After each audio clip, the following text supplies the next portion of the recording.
Hello everyone and welcome to a special ReQuest. It is I, Captain Logan, and joining me tonight for maybe the first time on an official ReQuest. I'm not sure.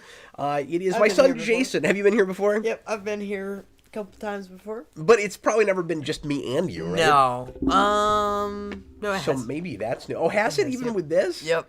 I don't remember my own. we I've only did- done this 16 years. I don't know. We did Dragon Ball Z together. Was that technically a request? Yes, it was. So this was requested by NaderMan. Tonight we're going to talk about a really interesting, maybe technically obscure, bizarre movie called Alice from 1988. This is a foreign film. This is a Czech movie. And when NaderMan asked for this, because this was not through the regular Patreon structure for request, he won a top super chatter 1 week for the Captain Logan Show a while back. It's taken us a while to get to this, so apologies for the delay, but we finally have watched the movie and we're ready to talk about it. But anyway, he said, father and son, and we have not made, technically a father and son in a long time, and this was kind of like a request, so I figured we'd just put it under that banner. That's not interesting to anybody. So, I had never heard of this movie. I wasn't sure why he requested it. I kind of figured whatever would be suggested would be something that I had heard of before, whether I had seen it. So this is really obscure, and immediately I was like, nobody's going to care about that, but oh well, we'll watch it. Hopefully it's interesting. And it is definitely, absolutely that. Yes, this movie is fascinating. Yes. And I'm going to let Jayson, since I don't have Austin, tell us a little bit about what happens in this movie. So why don't you just set us up, Jayson, with what kind of movie this is, and then give us, like, the broadest of broad plot synopses. Yeah, I mean... Because this is not your typical traditional narrative kind of movie. Right. So this is very... different than a lot of adaptations of the book, because so Alice, this is an adaptation of Alice in Wonderland. Alice in Wonderland, yes. I would say a loose adaptation. Yeah. Maybe more authentic in certain ways than others. Yes. Because the director, I'm not gonna even try to pronounce his name, didn't like that most adaptations... Hell, what do I have to lose? I'll try. Jan Svunk Major. I don't know Slavic languages. Yeah. But basically he thought that most adaptations of this were too, like, fairy tale inspired. And they gotta have a moral at the end. And that's, too much, like, good beats evil... and, like, stuff like that. So he wanted to make something a lot more dream-based. He talked about it like everything Disney-fied it. Yeah. Not just Disney. Yeah. And this is definitely not a fairy tale. No, it's not. Yeah, I would say this is a dark, like, surrealist type movie. In the tradition of a lot of early silent films. Yeah. Yeah. And also, no music. Yeah. Which is really effective, but we'll get there. It's really effective, yeah. Basically, Alice is, I'm not sure if she's living in the attic of her house or if she's just kind of playing up there. Is it an attic? I thought it was just like a sitting room or something. It's an attic. Okay. And she's playing with all these, like, creepy dolls and stuff. And, like, all the stuff around her is... she has a very eclectic collection. Yeah, all the stuff around her... toys and... just really weird artifacts, yeah. And all the stuff around her sets up the story, and kind of sets up what's going to happen throughout the thing. She falls asleep on the floor, and she wakes up and finds that her pet bunny has escaped his cage and put on a Smashed the glass and put on a suit and has a stopwatch that he keeps pulling out from himself, and it keeps like making things like spill from himself. A lot of sawdust. Yeah, a lot of sawdust. Which is kind of this movie's version of blood. And that's a terrific point. It gets really gross. Yeah. If you think about it like that. But yeah, in a weird way, it's like tame body horror. Like I was getting a lot of body horror vibes throughout this. Yeah, but it's not realistic. Yeah. And as you said, it's surrealistic. But then there's this really weird kind of sense of realism all to it at the same time. Yeah, like it's real visceral. I would say it's very It gives a very, especially if you, because when we watched it, we watched the dub. Yeah. And I don't think that was the way to watch it. I went back and skimmed the subtitled version. I did too. Yeah, I didn't know if you wanted to talk about that yet, but no, we'll get more into it. But basically, the movie it very much gives off a vibe of like a creativity of a kid and a kid's imagination. Yep. And like that's a big part of it. Yeah, we don't really need a play-by-play of every single thing that happens in it. Yeah, she basically because it's basically a kind of truncated Alice in Wonderland that is, again, mostly silent. Yeah. It's driven entirely by visual action, and then occasionally a character will say something. And it really could have been done with subtitles in the first place. Like, it could have been done straight as a silent film, and I don't know that anything would have been lost at all. I'm saying that having watched mostly the dubbed version, but I did go back and look at some of the sub version just to see what that sounded like, and it's better. I mean, it's more effective. Yeah. Particularly with the kind of storybook quality of Alice always... Like, she does all the narration, which is also done in the English version, but all of the, like, the Queen said, the Rabbit said, all of that is cut out for some reason. Yeah. And it messes up some of the, like, the dub is actually terrible because certain lines will just get cut off. Yeah, it's really strange. It's really strange. Yeah, I don't know. You know what else is weird about that version? So both of those are available on YouTube, so take this with a grain of salt, because I don't know if the problem is the way they were uploaded or, like, play speeds or what exactly is happening. So again, grain of salt. But with the two YouTube versions I looked at, the only reason I had us watch the dub, because I didn't even know if we were looking at a dub or a sub, it was 6 minutes longer, so I figured the other version was missing something. Yeah. It doesn't make any sense that it's longer. Yeah, I don't know. Because the subtitled version... has all stuff. Of these little bits with her talking. It has more stuff in it. It should be that at least like the other version a minute and a half so longer. I don't know what's happening there. Yeah. DJ is familiar with this filmmaker and says I shouldn't watch Faust with you. I guess that's going too far. Okay. So duly noted. This was this director's first feature-length film. He'd done short films before, and I would describe this, Jason, as, and this is going to sound weird, it's a feature-length short film. Yeah. And what I mean by that is, it is a feature in the sense that it's 90 minutes, so it is feature length, but the structure of it is still the very same thing he was probably doing with his short films. And what it, and the overall feel of it, like, especially with the stop motion. It feels like a short subject. Yeah. But it also doesn't feel drawn out. But it works, yeah. Like, it doesn't feel drawn out to me. Yeah, that's the thing, is because of what he's adapting, it doesn't feel decompressed. Mm-hmm. So let me back off for a second and say, the reason it still feels like a short film is, again, it's not traditional narrative, and usually I'm not the biggest fan of these kinds of movies. This is not a slice of life or anything, obviously, but it isn't a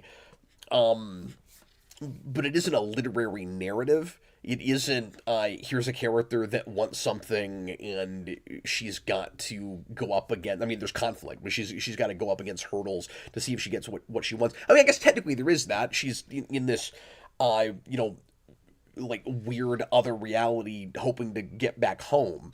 But this is a ride before it's anything else, and it's a really effective one.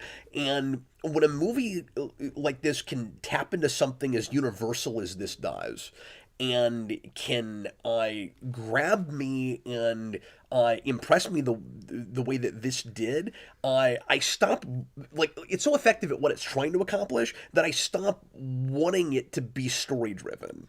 Yeah. And again, it is story driven in its way. There's a story in the dream reality. Yeah.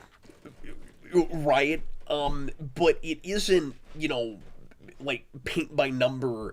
Again, it's not fairy tale. Here's the thing this character has to learn by the end. Yeah. Or here's her opportunity for change or whatever. Yeah. I guess she sort of has that at the end when she's on trial. Yeah. For eating the cookies or the tarts. She doesn't or learn whatever. anything from that though, because she just keeps eating. No, them. because she just keeps eating them. Yeah, exactly. But at first I was like, because throughout the whole movie I kept thinking, this girl is insane. Yes. Like, she doesn't understand that the rabbit is a serial killer, or maybe not a serial killer, but like a slasher type character. Yeah. And that becomes clear at the end when he's got the scissors and is trying to cut off her head. Right.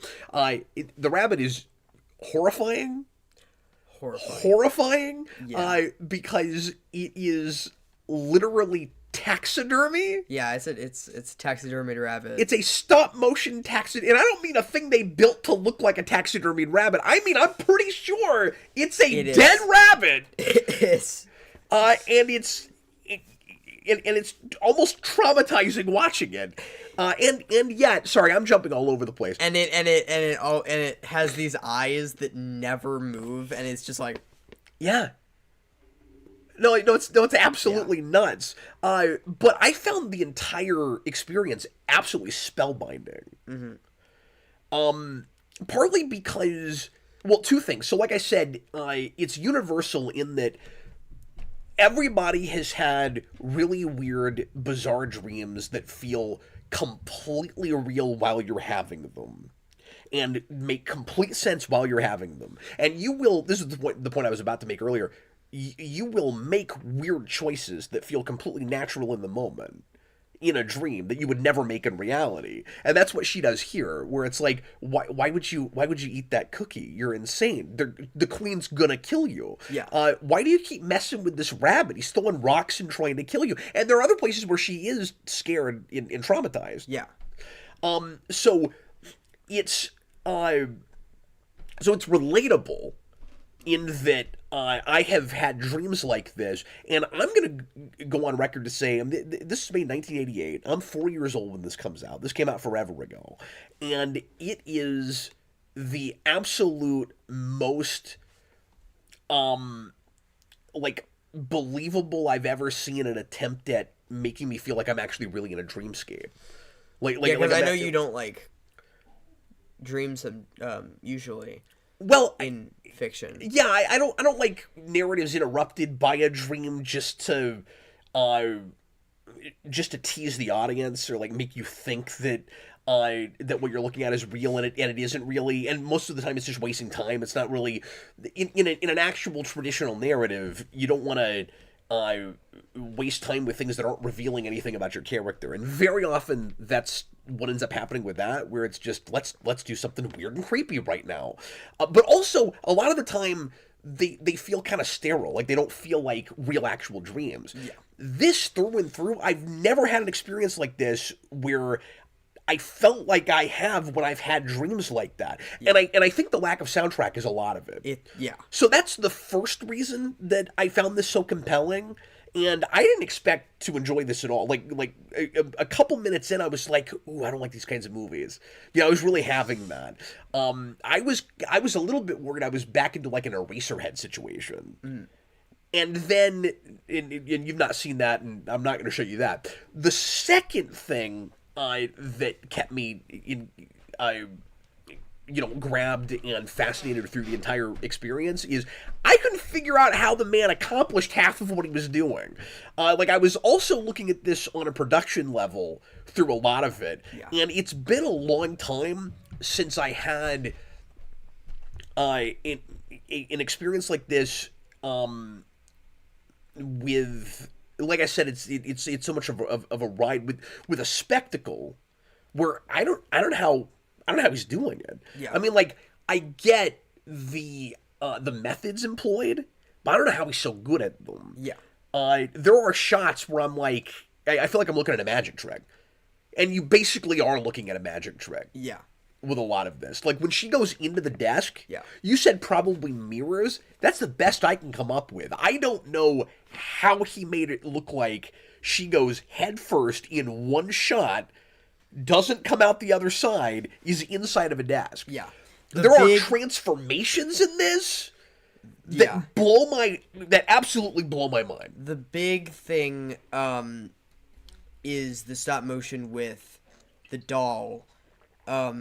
Because that doll, when she turns into a doll, and she keeps doing it over and over again, it's hilarious. Yeah. And I think it's just because they think it's fun to do that. So I had to check my phone a couple times, and every time I looked at my phone, I looked back up, and she was a doll again. I was like, what is happening? Why does she keep turning into a doll? That doll has so many, like, articulation points. It's crazy.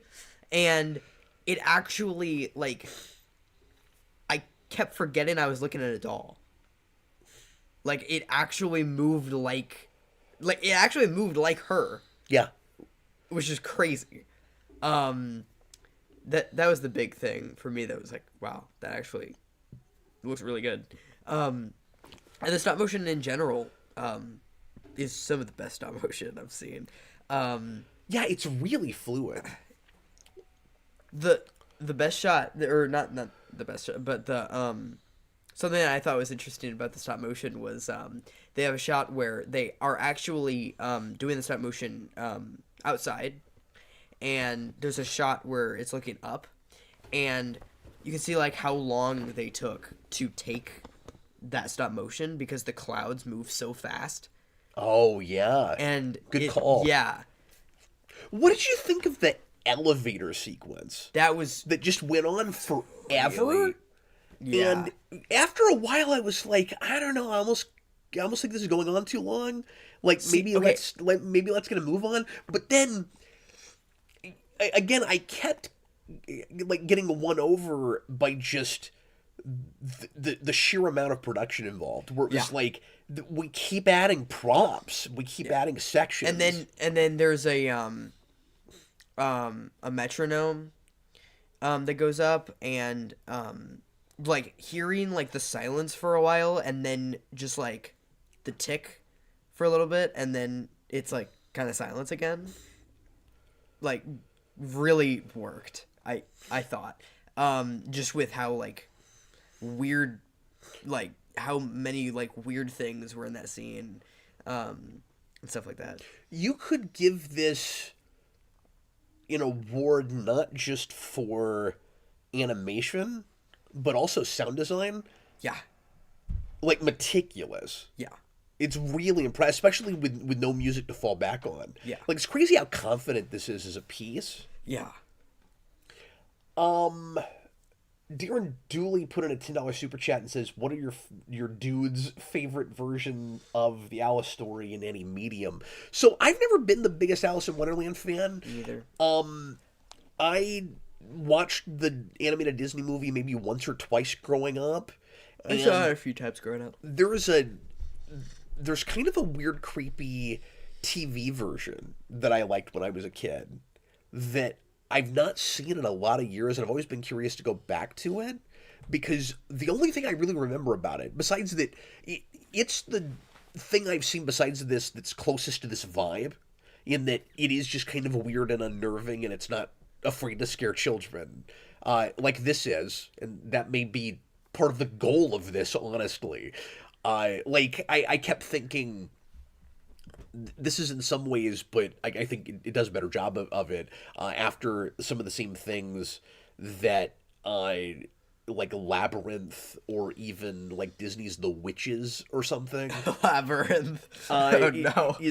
Are trying to accomplish, where it's going back to fairy tales or fables in getting to like the mysterious and the creepy and the scary things that children notice or are afraid of when they're really young, that adults kind of take for granted when they lose their innocence. And I've never liked mean-spirited things that are like trying to freak out kids just to freak out kids. But this like really walks a line with that, where it almost feels like it's doing that. And yet there's kind of like this charm to it too. And I think part of it is because the girl feels really like kind of, I don't know if I want to say empowered. That seems like the wrong word. But like by the end, when I'll just spoil the ending, but when she wakes up and she gets the real scissors and then says, "Oh, the rabbit's late. Now I'm gonna cut his head off." Like it turns back around and like she's in control now, or at least thinks she is, and so it doesn't feel like it's the victimizing children in like enjoying that or anything. Well, and it makes it. It's a very.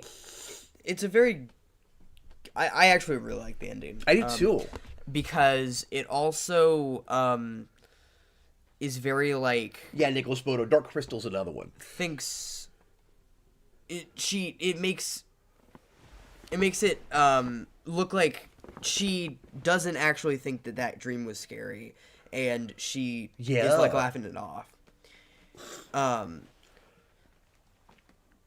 Well, and I wondered if it was supposed to be sort of ambiguous, where it's like, did she really go into some other world, or was it actually just a dream? Because when she picks up the scissors, it's like she's expecting the real physical rabbit to show up. Or is it just that she's a little kid and it was so real she doesn't appreciate it was a dream? It's also ambiguous because we don't actually know if it actually happened, because the glass breaks.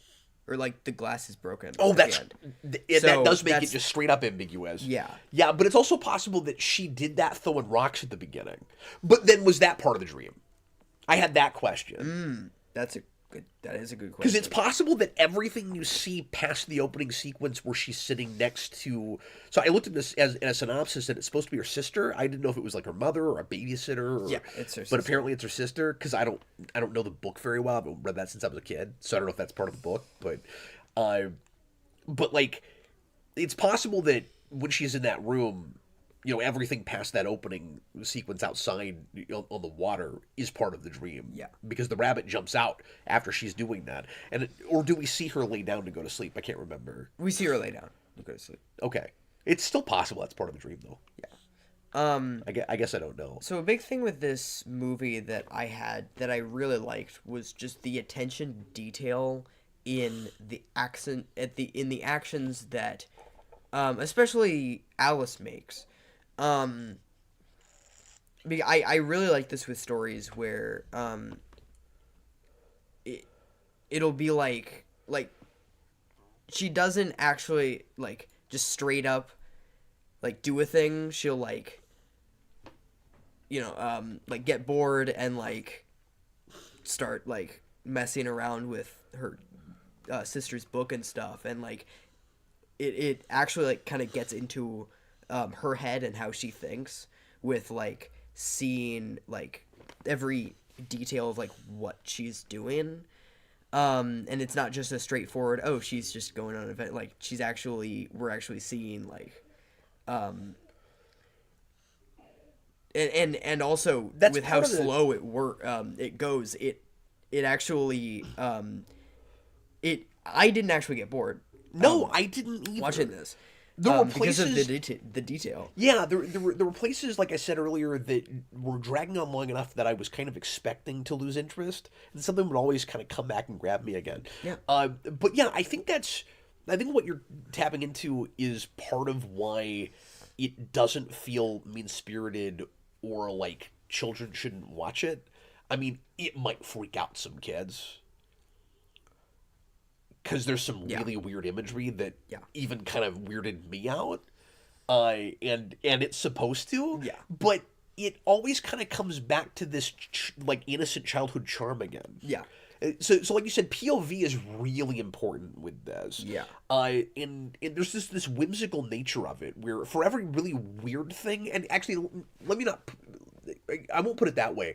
There are really weird, disturbing things that will then kind of turn around, and you'll get another sight of it, where, and sometimes literally, where now it feels like silly and again whimsical, and the teeth get taken away, like with the Queen and the Jack and everyone at the end, where I thought this was one of the most inventive ideas, where the whole court is played as actual playing cards. And then there's this great bookend at the end when she wakes up, and so many of the things that you've seen throughout it, you're seeing in the room again. Yeah. And so it's all foreshadowed, and then you get to the end, and now it's like Wizard of Oz, and you were there, and you were there, and you were there. And she wakes up with playing cards all over her. Mm-hmm. And you get this is one of those things where I'm like, how in the world did they do this? You know, how do you get all these cards to stand on end? And not fall down, and also oversized cards, because they're not, there are apparently not miniatures used in this. Yeah, I don't know how true that is, because I couldn't find any actual source for that. Okay, but even just with that specific scene, yeah, it seems to be the case, because you see Alice then walk in on that set. So it's misleading to say no miniatures, only in the sense that there are, because it's Alice in Wonderland, there are rooms that are too small for Alice, yeah, but are not miniatures in the sense that you're looking at tinier things than what you're actually supposed to be seeing. So then when she walks in on that set, I'm like, holy crap, it's that size? That means those cards were that size. Yeah. Like, it's wild. But one of the coolest shots in the whole movie is when one of the playing card, I can't remember if it's the Queen or somebody else, but one of the playing card characters is going toward a person-sized hole in a card in a wall. Yes. And the front of them is the playing card. And you're talking about attention to detail, like just really cool detailed playing cards. And then the back is like a gradient with a pattern, you know, back on a regular playing card. And the character goes up to the wall and fills in the outline. Yeah. Stops, looks like a solid wall now. Yeah. And then starts to walk out again. Yeah. That was one of my favorite shots. Yeah, it's a really cool shot. Yeah. That, I don't know if we, do you think we needed to see more of, like, Queen of Hearts and stuff? Like, do you think that was too short of a section? Not really. I was surprised by it. Mm-hmm. Because it felt like we were lingering really hard on the beginning of Alice in Wonderland, where we just keep following the rabbit, until you realize that this version is kind of a cat and mouse movie. Yeah. Where it's kind of her chasing the rabbit chasing her, and then you get to the end, and in the last 15 minutes we tack on the tea time with the Mad Hatter, yeah, and the Queen of Hearts. Creepy. It's really is that creepy. Maybe the creepiest part? Yeah, it's up there. It's up there. And there's just some weird animal things all through it that are creepy, and then there's like the weird like sock snake things. Yeah, whatever that was. That thing.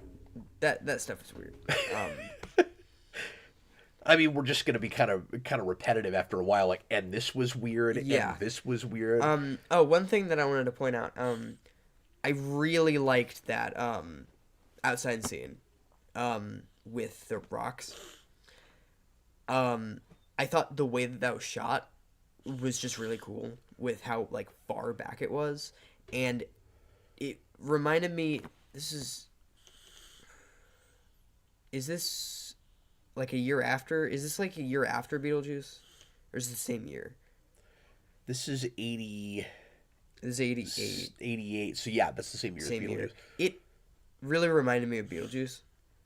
Yeah, sure. And kind of looked a bit better than Beetlejuice, just in like it not like quality of the film. Isn't that crazy? It's a Czech movie. How much money could he have had? Right.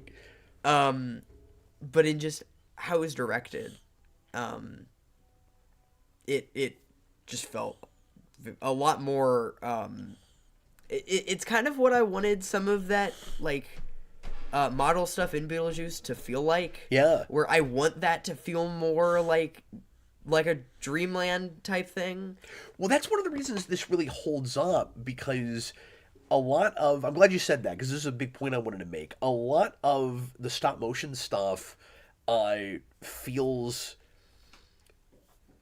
like just a weird thing your brain is doing rather than an outmoded way to accomplish that. Like, there's not a more believable or more realistic CG version to do with something like this. Yeah. If you made it now, it would be more effective if you did it in stop motion. Yeah. And there is kind of an 80s vibe with it, just because there was just ignoring foreign stuff, because I don't know a lot of foreign things, and just looking at what we were doing here, we were playing around with a lot of claymation and various stop motion things here, and it was reminding me more of like MTV music videos than anything. Yeah. Particularly like Peter Gabriel stuff. And so looking back on it now, it does feel like it's of its time, but it also feels a little timeless, or at least it holds up pretty well, because all of the practical physical effects give it a visceral and a tactile kind of nature that you wouldn't get if you did it with CG or something, or if you did it even with miniatures and things, where you actually get to like see her interact with everything. Yeah.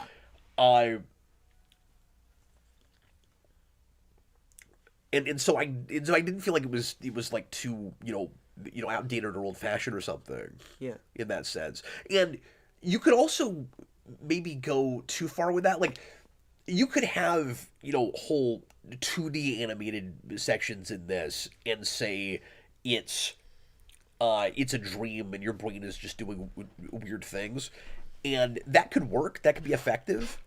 But this just felt a lot more, again, like the kinds of really out there, nightmares or just surreal dreams that I've had, where like it feels real, but it isn't at all realistic. Mm-hmm. And so I think making everything actually a physical object helps with that a lot. Yeah. There's I agree. There's a real like grit to the whole thing. And like making the caterpillar the sock, and yeah, making the Mad Hatter and stuff, like making those like figurines, and yeah, making everything. I guess most of it. Oh, and that's what Polnazak is saying there too. That the sock snake is supposed to be the caterpillar. Yeah. I forgot about that character entirely for the book. It making everything like actual objects that you can interact with in real life makes it a lot more like, it actually makes the movie feel more realistic. Yeah. That's kind of what I was getting at. Yeah. He also put in a $5 super chat and says, "Oh wow, an obscure one tonight." Yeah, watched Alice as a kid on old school Netflix in 2009, and it scared the crap out of me. Oh, so he rented this as a disc. Wow. On Netflix. That's amazing. Yeah. This is a Hall of Fame movie for me. I'm really surprised I'm saying that, because again, this is not usually my kind of thing. I've never seen anything quite like this. I haven't seen anything like this. And this one will really stick with me. Well, and I haven't seen anything, I'm sure, like any sort of surreal thing. I haven't seen much in the way of like surrealist, like dark fantasy type stuff. So the question is that just your thing, or was it so effective with this that it was really good? Yeah. Like, I actually really well, and I was thinking about this. It has the same, weirdly, it has the same kind of vibe as some 80s They Might Be Giants. Yeah. For me.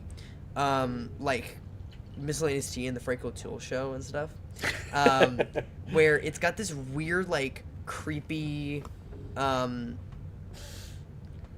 vibe to it, but it also feels like, but it's also, like, fun and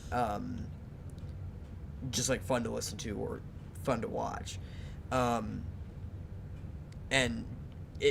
I feel like this is one that will really stick with me. Yeah. I really like this movie. I have one gripe with this movie. Okay. Besides the English dub is not very good. Although DJ was saying that he watched it dubbed too and it didn't have the cutting off problem, so it might just be that. Again, I was kind of worried it was just a YouTube issue, but yeah, whoever uploaded that. I kind of wish it was a full on silent film. Yeah. Although when you go listen to it in the Czech, her voice is really cool. Mm-hmm. And that does add something to it, and I think it helps with the POV a little bit. It does, but there's so little dialogue, and when it does, it kind of throws off the vibe sometimes. Oh, you think? Especially at the beginning. You think just because you're hearing her voice in everybody's mouths? No. It's just there's not much of it, and so you're not expecting it. And so you're really in this, like, weird thing. It kind of feels... So when you say the whole thing should be silent, do you mean not even subtitles, where you just wish there wasn't words in the movie? Yeah. Or, okay. I don't know that you need them at all. It kind of feels like that's mostly there to give you some of the, like, major beats of the book, or some of the, like, major lines of the book, where it's like, well, it can't be Alice in Wonderland without Off With Your Head, but, like, you could just have the Queen do this and you're good. Like, everybody would know what it meant. Yeah. Like, there's... It's more important at the end of the movie, definitely, but, it's definitely... That's true. Towards the beginning... Because, sorry, you get this great kind of... just, like, resolution line that you almost don't want to lose. Yeah. Because if she just pulled out the scissors and did this, you wouldn't totally know what it meant. Like, that is a place where maybe words are necessary. Yeah. I think you could argue there's no other place in the movie that they actually are. Yeah. I think you could argue that. I think the big thing was... But it does feel like a good kind of, for lack of a better word, punchline to the whole thing. Yeah. But, toward the beginning, I didn't really... I kind of wished it was a silent film, like, while I was watching it, because we were watching the dub, so it didn't have the, this is a movie made for children, perhaps. Yeah. You told me about that. That's really cool. It's really cool. But you go, like, 6 minutes or 10 minutes without hearing anything, and then just randomly the rabbit starts talking, and then it's like, oh. Like, that was just that kind of threw me off there, and I was like, oh, okay. Well, and you're also with the rabbit too long before finally you get, oh, I'm terribly late. Yeah. And I'm like, oh, we're talking now. Okay, all right. Yeah. What's that line delivery with the tub is like, okay. No, I really like, because it's a language I'm not familiar with, and it sounds cool, and it fits this material really well, so I don't know, you might not have even felt that way as much had we watched the sub in the first place, but... I don't think so. I will probably go back and watch this. We should show it to your mom, because I'd be curious to see what she thought of that. I was thinking the whole time, I was like, she needs to see this, because she's a big stop-motion person. That's true, too. She really likes stop motion, so... She's big into Harryhausen and stuff. Yeah. But yeah, I like the idea that and maybe they're just being cheeky, you know, the director, when you have that line at the beginning, like, this film is for children, perhaps. I like the idea that maybe the only thing that it's unsure of itself about, with how confident, as bizarre as this movie is, it is otherwise, is who the audience really is. Like, is this appropriate for children? Yeah. Or do you think that's what that line is even really getting at? You know? Yeah. I think it's just being like, hey, well, Like, other Alice in Wonderland movies are actually made for children. This one might be. yeah, I don't really know. Made for children versus placating to children. Yeah. Or, right? Yeah. Because, I mean, I think children Like, can read that original book. Right. And I think this has a very similar vibe to that book. Well, that and Wizard of Oz are similar in that they're, both of them could, with certain sensibilities, scare children. Mm-hmm. And then we tend to kind of water them down a little bit when we do adaptations of them. Yeah. So, yeah, I mean, I kind of like the distinction between a film that we intend children to watch, whether it scares them or not, versus safe movies we're pandering to them with. Yeah. Nicholas Bodo wanted to know if we saw this as a family-friendly horror film.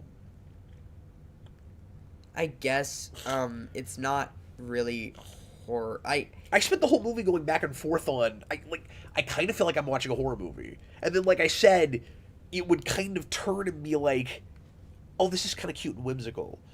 And then it would come back around to, oh, God!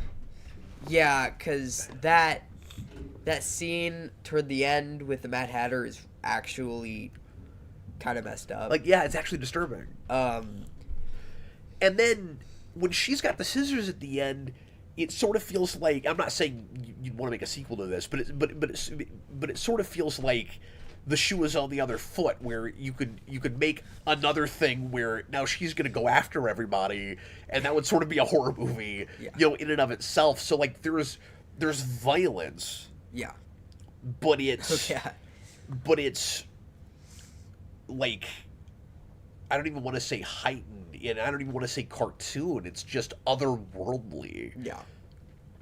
And there are not really consequences because it's probably a dream. Yeah. But yeah, so it feels weirdly horror-y while you're watching it, but that is not the correct way to describe it. Yeah. We always get somebody in here that knows whatever movie we're talking about like the back of his hand. Yeah. Even if it's the most obscure thing you could possibly pick. So Polnowski, who's sorry, I keep saying his name wrong. Polnazek 5, which is a name I don't think I've seen before. So I think sometimes folks that aren't familiar with us will see us talking about a movie they love that never gets talked about and go, yeah, I'm looking at this. Let's find out what these yahoos think about my favorite totally random movie. The Taxidermist Rabbit was my sleep paralysis demon for the longest time. Wow. That's great. And I mean, I can, yeah, and sorry, but I can see things in this movie like really bothering you. Yeah. And again, I don't mean to talk in circles, but again, at the same time, it also feels really whimsical. I can't say safe. Yeah. Brain Atkinson, I just looked up the rabbit, and those eyes were insane. Yeah, just absolutely. That Cutter guy, I don't have my new computer yet, unfortunately. I finally got my backup laptop working well enough to stream tonight. So that's what we're doing right now. We are still kind of snowed in, and packages are being delivered very, very slowly, so I just don't have it yet, but hopefully pretty soon. DJ is giving us other recommendations. He says the dark fairy tale films of Jirai Hertz, not stop motion, but similar atmosphere and mood. Yeah, I wonder if I would go for very much more in this mode, Jason. Yeah.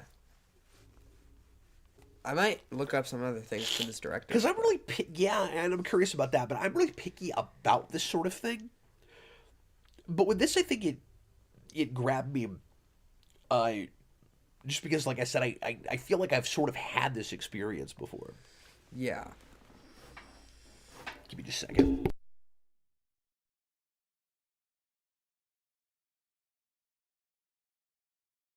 Apologies, guys. I'm getting over a cold. Okay, Jayson, any last thoughts about this movie? Oh, he says he is a fan of our channel. Thanks, man. And familiar with this film. Wow. Clearly, very familiar with this film. Yeah, it's a really good film, and I'm adding it to my Halloween list. Oh, sure. No, it's wild. Now, the question is there another kid in this house that could watch this movie yet? Mikey. I think Freddy would be horrified by it. I don't know if he'd sit through it. He says he would just be bored because there's no talking and no music. So Mikey would maybe love it. Mikey would love it. Who's 6 and just really likes horror imagery. And, Yeah. and nothing seems to scare him at all. Yeah. You ever seen him scared of anything? No. Or he's not like actually like, oh, I don't like this because it's scary. Like, Or he's gonna get up and leave. He seems like the kind of person who likes being scared. Yeah. Well, I think that's going to do it for us right now. We're going to be back to regular schedule next week. And give me a second. And Austin and I are going to do a requested commentary on The Lighthouse. So look forward to that. Is it about a lighthouse? That's a weird movie, too. You should watch that with me. You might like it. Okay. I think you might be able to see Is it about a lighthouse? That. Yes. And it has mostly just 2 actors through the whole thing. Wow. This has mostly one actor. Maybe it actually is. The whole thing. Yeah. I really like the simplicity of this. Yeah. Even with the sheer amount of insane, crazy things happening. Welcome, this is a lighthouse. But that movie is Pattinson and Dafoe. What? Just tearing it up. What? Okay. Well, I gotta watch that.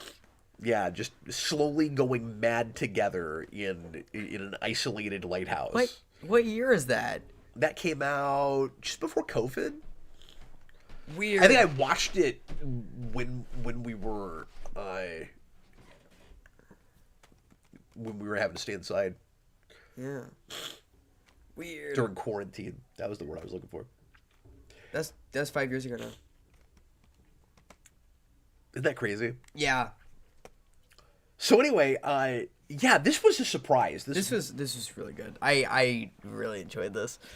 Never seen anything quite like that. And that girl was really good. She was also really good, yeah. And kind of a risk to cast a girl that's actually the age of Alice in that book, because we also never do that. Yeah. And I should also say, real quick before we leave, I'm surprised that I didn't bring this up earlier. I'm sick to death of Alice in Wonderland in things. Like, I complain about this all the time, that it's like the only literary reference we go to anymore with people that clearly have never read anything, but they always go to Alice in Wonderland, especially in superhero stuff, but it happens in all kinds of things. And I was not watching this rolling my eyes that I was having to look at Alice in Wonderland stuff again. Yeah, because it has such a different, set. Like, it doesn't feel at all like Alice in Wonderland, Well, but I kept it going, still like, is, did they build all of that, or did they find locations? Yeah.